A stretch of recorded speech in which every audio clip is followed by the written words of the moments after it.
Welcome back to the Brew Crew Podcast, everyone. This is episode 356 from the Carriage House Bar. No Matt this week, so stick around because it's just me. But please don't leave.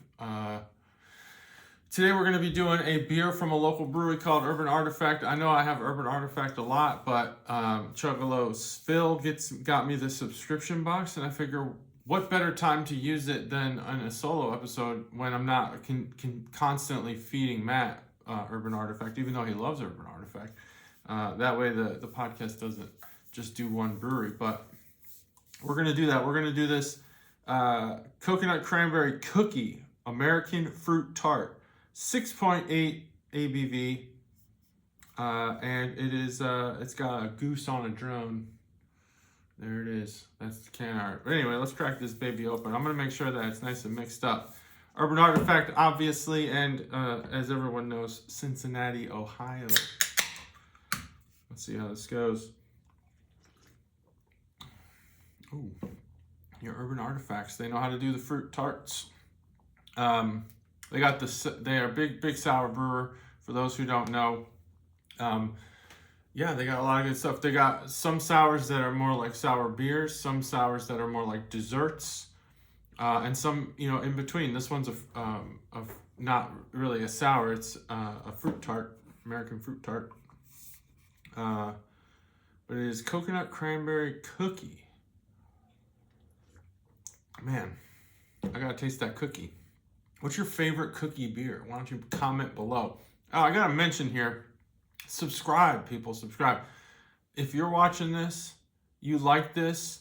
This podcast is about craft beer, but it's also about a lot of other things. It's about two friends just chit-chatting every once in a while. Sometimes we talk about baseball, sometimes we talk about wrestling, sometimes we talk about football. Nice little Illinois-Wisconsin rivalry going on, but both of us are in Ohio. So there's a huge Midwest connection there, and we want you to subscribe on YouTube. Go and hit the subscribe button, and then watch our episodes. There are hacks out there. Here, let me give you a tip. If you have an iPhone, there is a way to get the player to play the sound even with your phone locked without having premium. I don't know what that is because I have premium, because in my house, everyone watches YouTube, so we just decided to pay for it. But there is a hack that you can do to get the audio from a video to continue playing. And that's really what you want. I mean, it's fun to see me and Matt shooting the shit, but maybe you want to just listen in your car. That's fine. You should find that hack. Google it. Not to give you homework, but Google it. So Urban Artifact Small Batch Society is the subscription-based thing that Chugalo's Phil has gotten for me. It's weird. This beer doesn't have any of the flavors they're advertising. I'm gonna have to dig into that a little bit. Let's mix it up. Also wanted to mention a couple things in beer news. I actually did some research for this episode today. So weird, craft beer production overall is declining in Ohio, but I did look up Wisconsin to see what that's like. And actually, over the last year, they've lost the number of craft brewers. They've declined in the number of craft brewers, but many brewers who have succeeded are upping the production. So it's a little different than Ohio. I'm not sure how that balances out, whether the production is kind of break even, but I thought that was interesting. They also, in Wisconsin, in November 12th, which is November right now, November 12th, there was an article that stated, and you guys tell me what you think. A recent article names Belshire Brewing Company, Belshire, in Richfield, Wisconsin, as the best brewery in Wisconsin by a popular list. Yeah, it's still, I guess, it's a small brewer, lesser known. Let's see. What were there big names on that list? I don't know. How about this? What's your favorite regional brewery? If you're in Wisconsin, which we know we got a lot of Wisconsinites listening, a bunch of Packers fans, it is what it is. sometimes you're born into Wisconsin, and that happens. You can't do much about that except move to Ohio or Illinois. You can move to Illinois. I hear a lot of people, some of Matt's friends want him to rib me more about being from Illinois or being a Bears fan or something. Go ahead. I'm ready. I'm ready for it. I don't shy away from it. But yeah, what is that? What is that brewery? Belshire Brewing Company. You guys aware of that? Comment in the comment section. Tell me what's the best Belshire beer from Richfield, Wisconsin. Let me know. And if you disagree with that, why don't you go ahead and tell me what your favorite. If you disagree with the fact that they're the best, why don't you go in the comments section and tell me what the best brewery in Wisconsin is, and if it's New Glarus, I don't think you know what you're talking about. I mean, I'm not dissing New Glarus. They're fine. They make beer.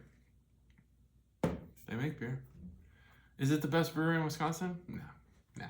Come on. You can do better than that. A lot of happenings in the sports world. I don't know if you guys care about that. I would hope that I could have more beer news and just talk about beer the whole time. But, innovations in hops. Let's talk about that. Who's innovating in hops? There's all these breweries. I haven't read anything, so you're going to have to tell me. Sports. MVPs, baseball. Shohei Ohtani, Aaron Judge. That's great. Tariq Skubal and Paul Skeens, Cy Youngs, which is basically like MVP of the pitching mound for the National League and the American League. Someone had put on Twitter, trying to bash baseball. What sport has 2 MVPs? A lot, all of the sports have 2 MVPs. What the fuck are you talking about? Football has a defensive and offensive, but baseball is American League, National League. It means less now that the DH is gone, but still matters, I guess. Doesn't, you play different teams. If you had to pick an MVP overall, it'd probably be Shohei. I think Aaron Judge is good. But I do think that the catching position is much more difficult. There's not a lot of catcher MVPs, and Cal Raleigh should have probably gotten the MVP. Because it's hard to play catcher and rake. It's hard to play catcher and be great defensively. Apparently, and I didn't check this stat, but I did see it on Twitter, X, whatever. 0 passed balls the whole year. Is that right? Is that a real stat? That's crazy if that's true. That's crazy. Now, obviously, you can, if a ball is just above the dirt, goes past him, you could say that's a wild pitch. I don't know what the criteria difference is. I think, a pass ball hits the dirt, maybe. Or it hits your glove. I'm not sure what it actually is. Should have looked it up. But yeah, Cal Raleigh should have won the MVP because it's rare. But, baseball writers, in my estimation, are some of the dumbest people, while also being some great, entertaining writers. But the weird thing is that baseball writers are just I don't know. So, the whole media landscape's kind of done this lately. They're really self-righteous. Once people stopped giving them the respect that they started just giving it to themselves. And so a lot of baseball writers, especially coming out of the steroid era, right now we got Manny Ramirez, I think, on his last ballot for the Hall of Fame. He's probably not going to get it. I mean, you can't let him in and then have Barry Bonds and them fall off, which they did. So, kind of a bummer. Anyway, cranberry cookie. If you're familiar with Ohio's coffee, we have a place called Winans. Amazing coffee, better than Starbucks. Get that shit out of here. Wining's amazing. I buy all of my coffee at Wining's. This is not an ad. This is me. We're not even sponsored. I just get Wining's coffee. And they have a white chocolate cranberry coffee right now. It's not like some weird shit. It's actually the beans are like soaked in it or whatever. I don't really know how it works, but I grind the beans at home. It's fresher that way, and it's really good. More cranberry than this, I'll tell you that. This doesn't have. I don't know what the cookie would be. What would the cookie be? What would the cookie be? I guess oats and vanilla bean is what they're saying. They're saying oats and vanilla bean. I'm not getting it. Not getting it. That's okay. That's all right. Recently on my Facebook dad's group here in town, that someone posed the question. That's someone being Randy Orton posed the question, what's the best burger in the area? Now, he's always had this Benjamin's burger place as his best. I didn't think it was the best. I've had some exceptional burgers since I've been in Dayton. Blind Bob's, for example, great burger. Sliders, great burger. I know that Sliders is what everyone says it is. Hank's over there on Patterson and Woodman, that's great. Great burgers there. Actually went to that place with Randy Orton. That place is good.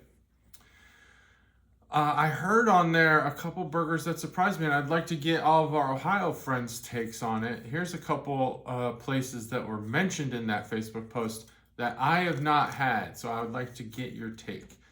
Pine Club apparently has really good burgers. I didn't realize that. I had not been to Pine Club and not had a steak. So let me know if you've had the burger at Pine Club. King's Table. I have not had burgers at King's Table.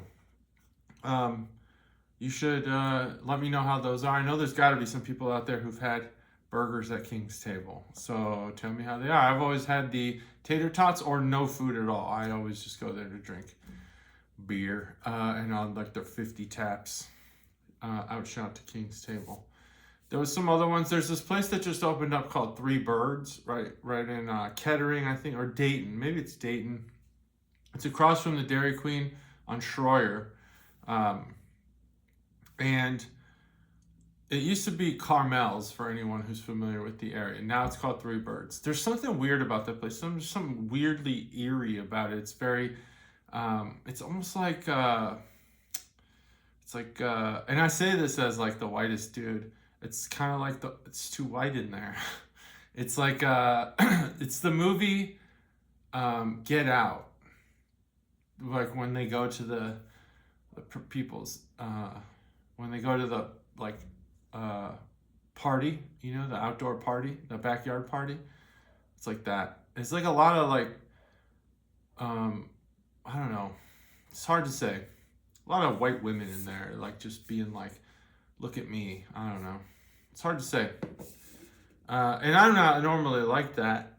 I don't really give that vibe. The vibe in that place is just weird. It's just weird. It's like they don't want, I don't know what they want. I think you just can tell sometimes. You can just tell sometimes that it's just weird. Like, you know, it doesn't have that diner feel, but it looks like a diner. They're acting like a diner. They are a diner by all measure. They look and feel like a diner. But when you walk in, you feel like, oh, I'm being watched. But not by like the staff or the place. I'm being watched by the clientele. Why is that? I don't know. I feel like if our